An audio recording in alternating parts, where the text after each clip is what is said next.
Shalom Bapak Ibu Saudara semua yang dikasihi Tuhan. Puji Tuhan, pagi hari ini di ibadah yang kedua kita boleh kembali ada di rumah Tuhan. Saya percaya kita semua ada di dalam sukacita yang dari Tuhan. Kita bersyukur buat kasih anugerah Tuhan yang begitu luar biasa buat setiap hidup kita. Karena pada pagi hari ini mari bersama-sama kita mau datang ke hadapan Tuhan terlebih dahulu. Di dalam doa kita mau naikkan syukur atas kasih dan rahmat Tuhan. Hingga boleh kita ada di rumah Tuhan.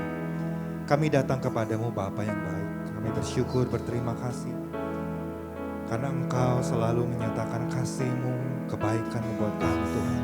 Kami boleh ada saat ini di rumah-Mu. Bukan karena kuat gagah kami. Tapi semua karena kasih karunia dan anugerah-Mu Tuhan. Terima kasih Bapa. Saat ini kami mau datang kepadamu membawa ucapan syukur kami. Kami ingin memuji menyembah-Mu. Kami menaikkan doa kami, persembahan kami lewat pujian kami. Terimalah ya Tuhan. Biarlah boleh menjadi persembahan yang hidup, yang kudus dan yang berkenan kepadamu. Terpujilah namamu ya Bapa. Terima kasih Tuhan Yesus.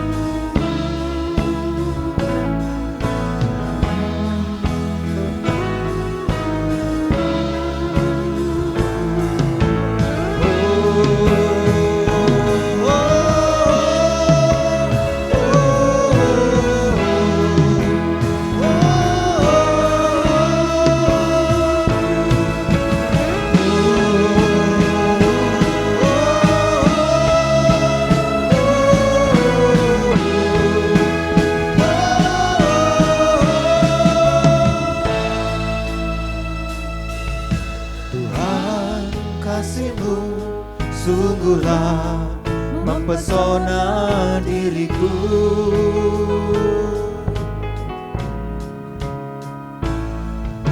Tuhan kuasa-Mu sungguhlah menggetarkan hatiku.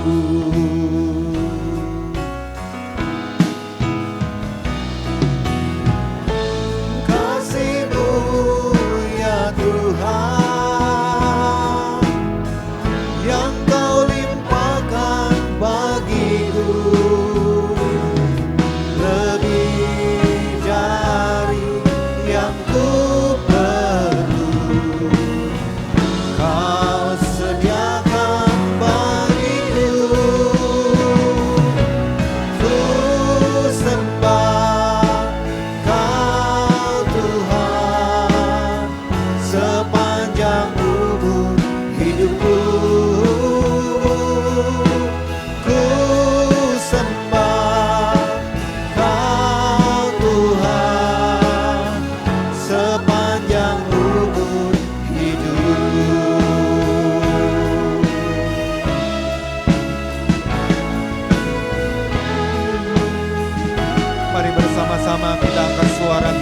bagi Tuhan.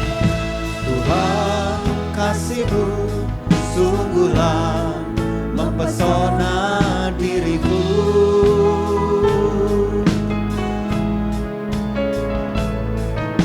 Tuhan kuasa-Mu sungguhlah menggetarkan hatiku.